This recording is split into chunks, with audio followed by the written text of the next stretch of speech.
Today we talk about something that doctors rarely say out loud, that we have feelings too. I'm Dr. Mark Amols, and this is Taco Bout Fertility Tuesday.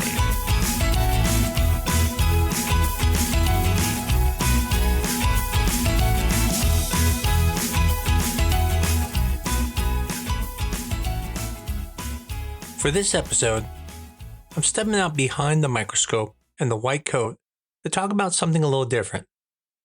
What it feels like to be on this side of fertility care.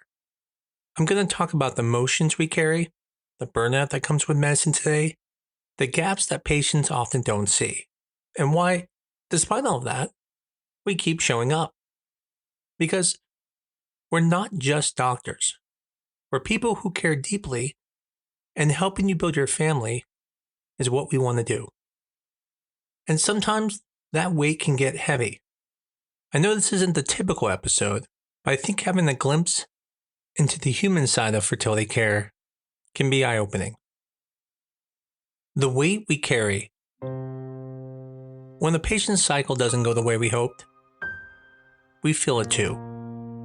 We remember your story, your embryo, we remember the day of the transfer. We replay the steps in our head, saying, did I miss something? Should I have changed the dose? Could I have caught something earlier? Even when every box was checked, the science was right, and nature simply said no. It doesn't make it easier.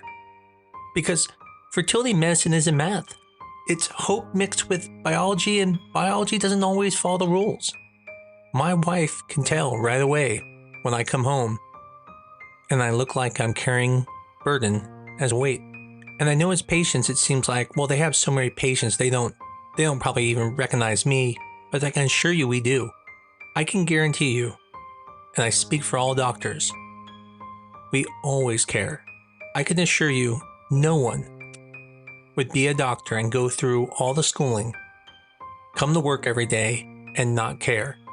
That doesn't mean some doctors aren't, let's say, good at bedside manners.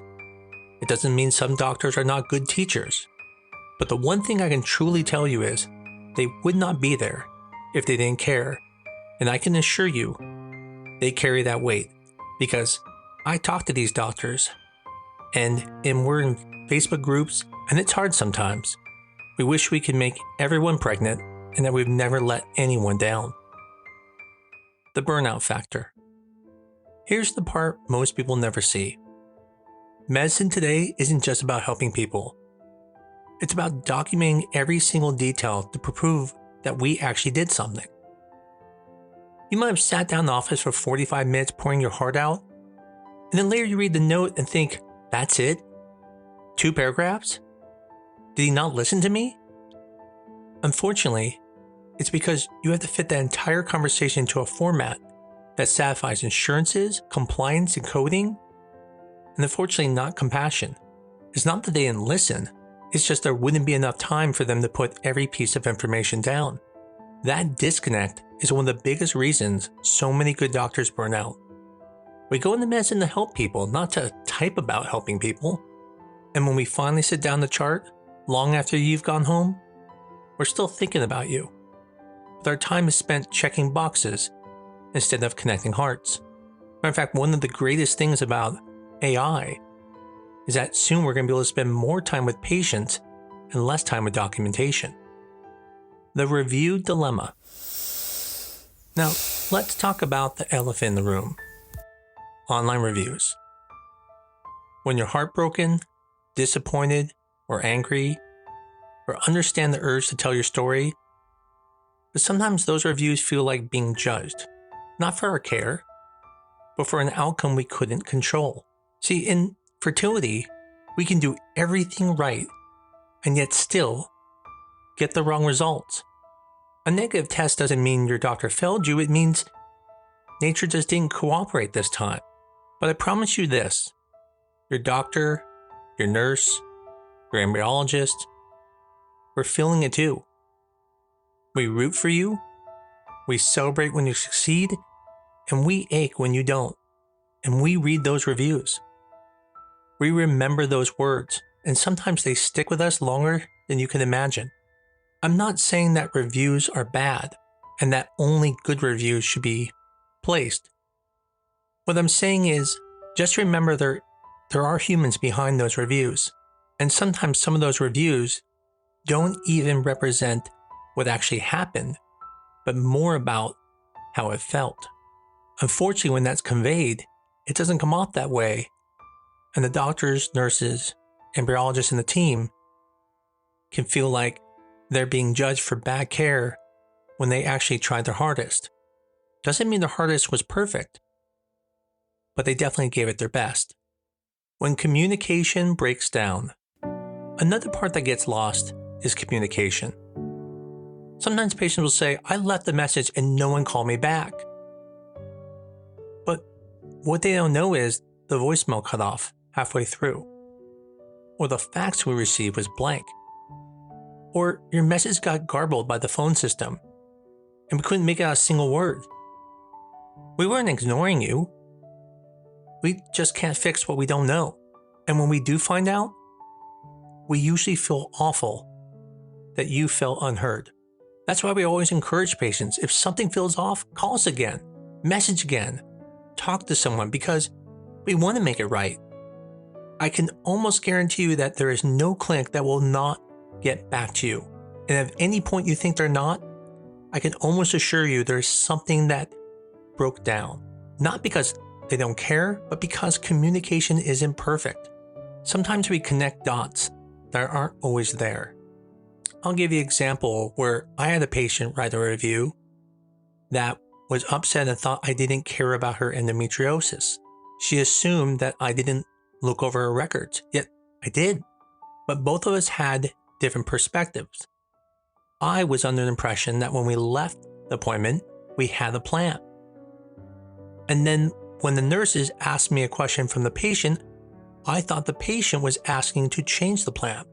I assumed that the doctor was giving the patient recommendations, and the patient thought I was just switching the plan up.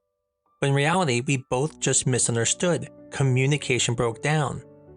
But unfortunately, she wrote a review saying that I don't care, and I don't care about her, and that people with endometriosis shouldn't see me. I actually reached out to her husband, sent them emails, tried calling them, and not a single reply back. And I even told them, I don't even care if you reply back. I just want you to know that's not true. Why would I go through all that trouble? Because I'm not just a doctor. This is a relationship. If your family member thought that you hated them, wouldn't you go out of your way to make sure to know that, hey, I don't hate you?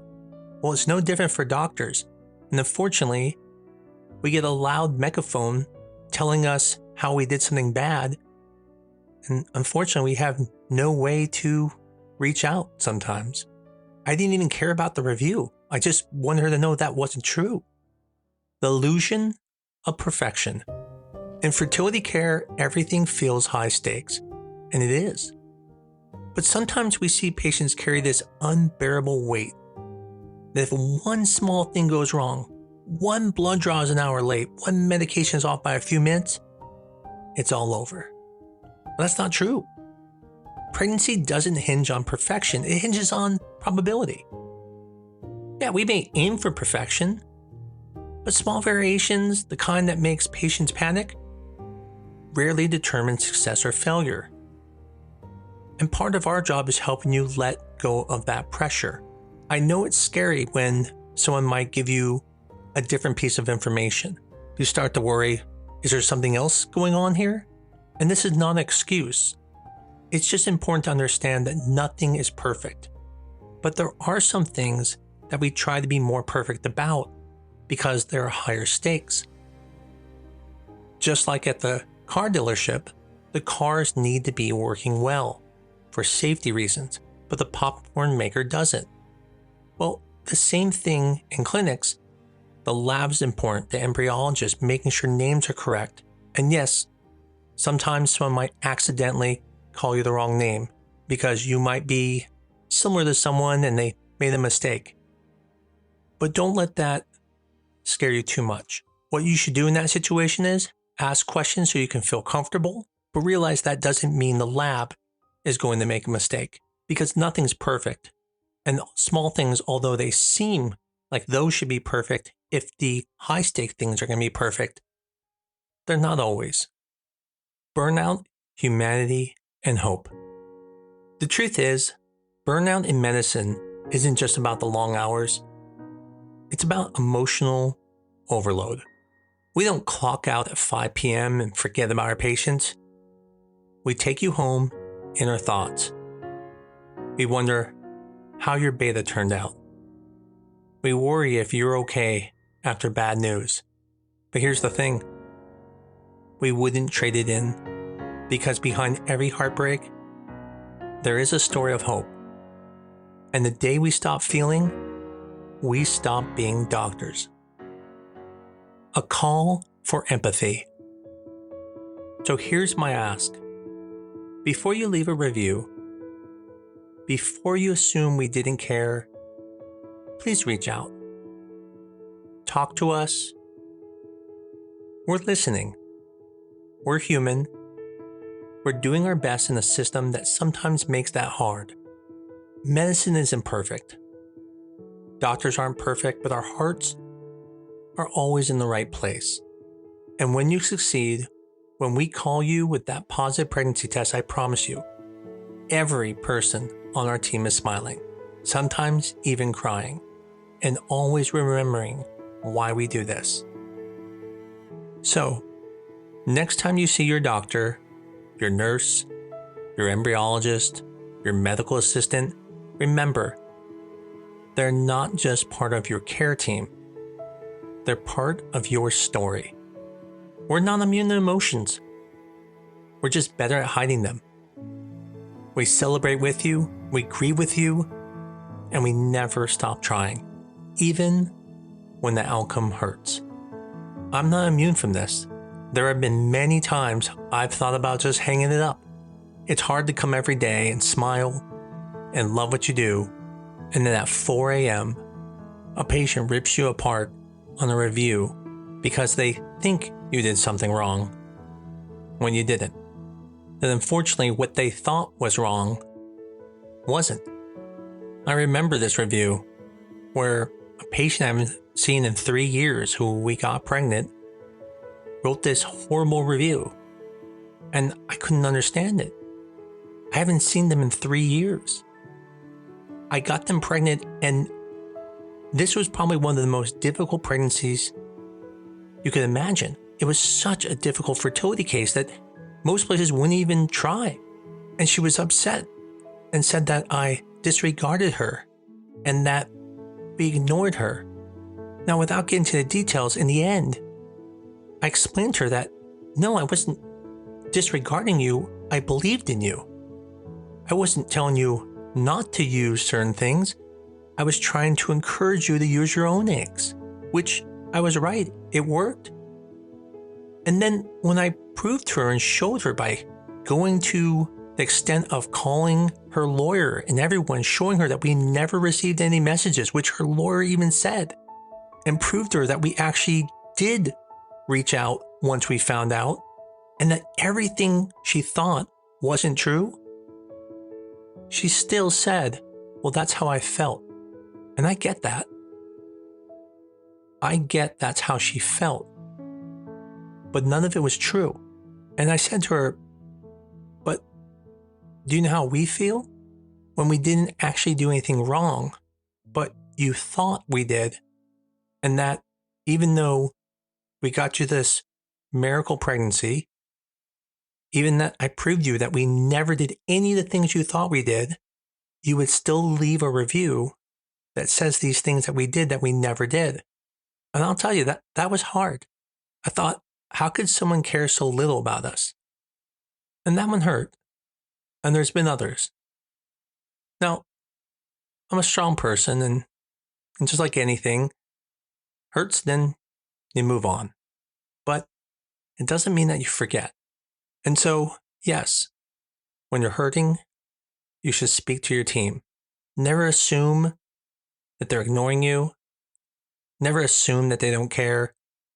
take the time to reach out again.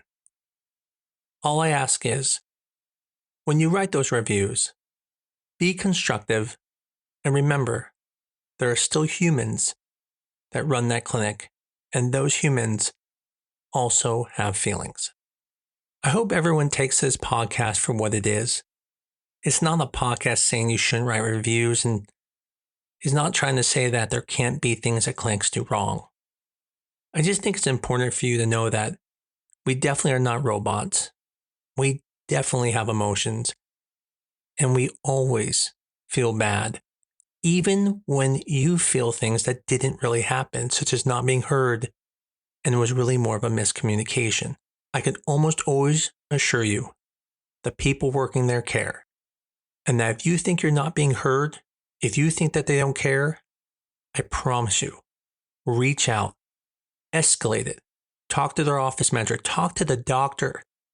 But I can almost assure you, it is some type of problem where it's a communication breakdown, or there's an illusion of perfection, or a misunderstanding. I hope you like this podcast and got a chance to look into the feelings of the fertility clinic and the doctors that run it. And it's always important to be an advocate for yourself, but it's also important to know we all are humans and we all have feelings. If you like this podcast, as I always say, give us a 5-star review on your favorite medium, tell your friends about us, but most of all, keep coming back.